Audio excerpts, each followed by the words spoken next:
Bonjour à tous, j'espère que vous allez bien. Aujourd'hui on se retrouve pour une nouvelle vidéo où je vais vous parler d'une idée de week-end en famille.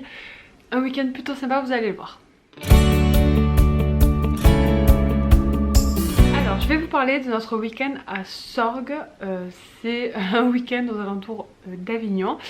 En fait on a passé une journée à Wave Island et une journée au parc Spirou. Les deux parcs sont vraiment à côté, symétriques.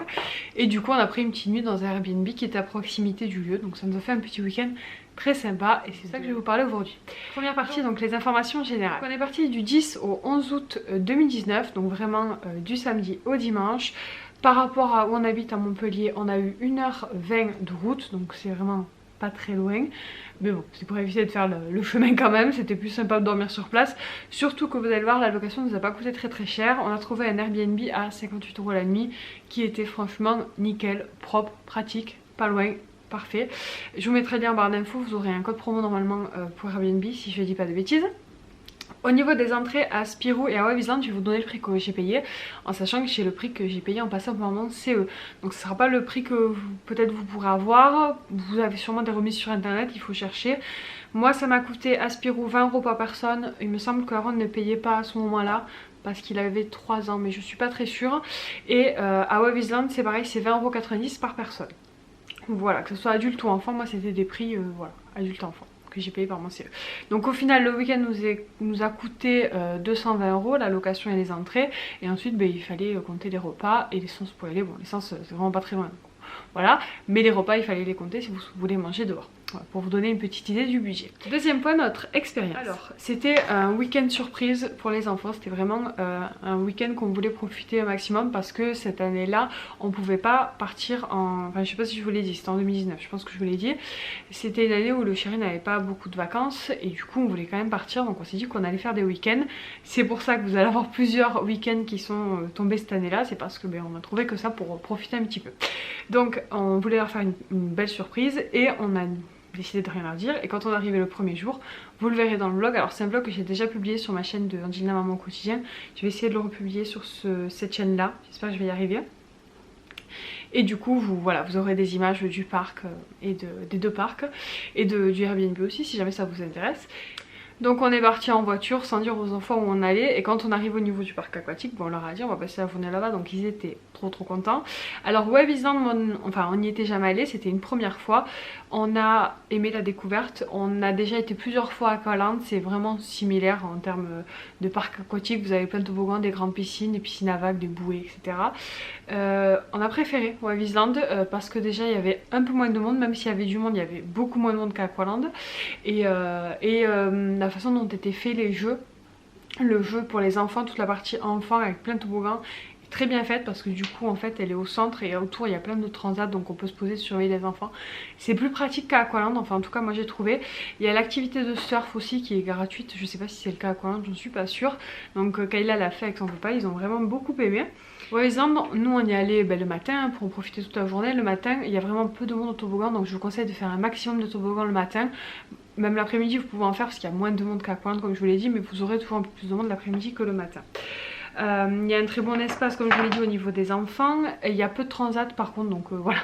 Comme tout il faut réserver son transat assez rapidement. Il y a une très grande variété de toboggans, des sensations vraiment fortes, des sensations modérées donc pour la famille et des pour les enfants. Donc c'est vraiment cool. Il y a même un espace de jeu pour les vraiment plus petits avec des petits jeux d'eau. C'est très bien fait. Moi j'ai beaucoup aimé l'espace. Le seul bémol que j'ai trouvé à Wave Island et je me répéterai dans les points négatifs, c'est qu'on peut pas pique-niquer à l'intérieur en fait. Ils vendent à manger donc on peut manger dedans mais on n'a pas le droit de pique-niquer à l'intérieur. Il faut ressortir pour pique-niquer dehors. En soi c'est pas très grave sauf qu'en fait dehors il y a très peu de tables en fait, je pense qu'il y a 4 ou 5 tables de pique-nique, le parc est assez grand donc autant vous donner une idée. Nous on a réussi à avoir une table mais clairement il y a beaucoup de gens qui mangeaient par terre ou assis n'importe où dehors parce que ils n'avaient pas trop le choix. Voilà donc c'était le petit bémol, alors après peut-être que ça a évolué parce que c'était il y a 2 ans, en tout cas j'espère.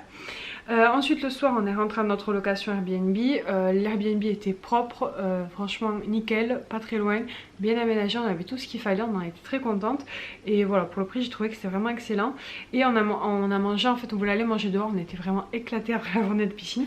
D'ailleurs je vous ai pas dit mais évidemment dans le week-end on a privilégié Wave Island le premier jour parce qu'on savait que la piscine ça allait nous tuer et qu'on n'avait pas envie de faire la route le soir où on allait être le plus fatigué.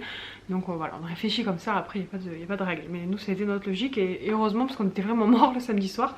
Et du coup on a mangé une pizza et il y avait une pizzeria mais genre juste la porte à côté de notre appartement qui était très bien, très bonne. La commerçante était super gentille donc voilà. Donc on y retournera si on retourne au même endroit, ça c'est sûr.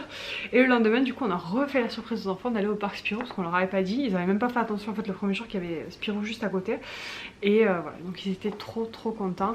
On a passé une super bonne journée au parc Spirou. Il n'y avait personne, en sachant qu'on était en plein mois d'août, donc c'était assez fou. Moi je me suis dit ça va être blindé de monde. Et en fait c'était un dimanche et la dame me disait que le dimanche en fait il n'y avait pas trop de monde.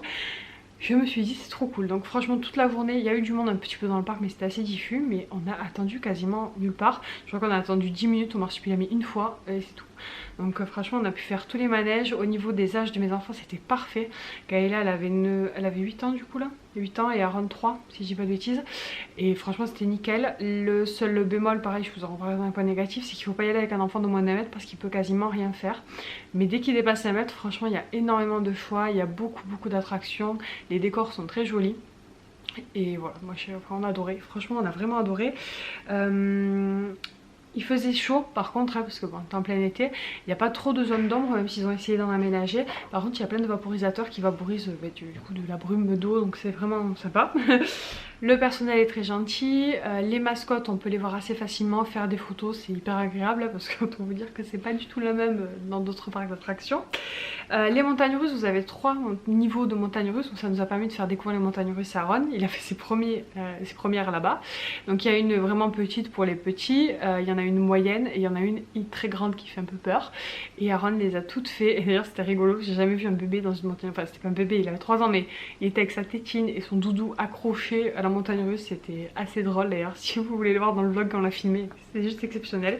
Donc voilà, en tout cas il a adoré, il a surkiffé, on a tous beaucoup. On va passer à nos coups de cœur, vous l'aurez compris, nos coups de cœur évidemment c'est le parc Spirou et Waveland, on a adoré. Petit coup de cœur aussi pour la petite pizzeria à côté du Airbnb. Et pour être plus précis au niveau de nos coups de cœur précisément dans chaque parc, au niveau de Waveland, je dirais que mon coup de cœur va quand même à l'espace aquatique pour les enfants que je trouve super. C'est un genre de montagne avec plein d'échelles et plein de toboggans de toutes les couleurs et très pratique comme je l'ai dit pour surveiller les enfants. Donc ça j'ai beaucoup apprécié. Le truc de surf aussi, j'ai trouvé ça très sympa, même si moi je ne l'ai pas fait, j'ai eu un peu peur je vous avoue. Et au niveau du parc Spirou, au niveau des manèges, moi je dirais que mes 2 attractions préférées, enfin moi et Oshiri, c'est le Splash et la grande montagne russe. Même s'il y en avait plein qui étaient bien, voilà, s'il fallait en choisir ça serait cela. Aaron il a adoré le grand champignon en fait qui tourne, alors il fait super peur, on dirait pas comme ça mais moi j'ai eu très peur dans ce champignon là. Et Kayla a beaucoup aimé Gaston Lagaffe, c'est un cinéma interactif et voilà, elle a adoré ça aussi. Ils ont tout aimé, vous comprenez, mais bon j'essaie de vous sortir les préférés. Voilà.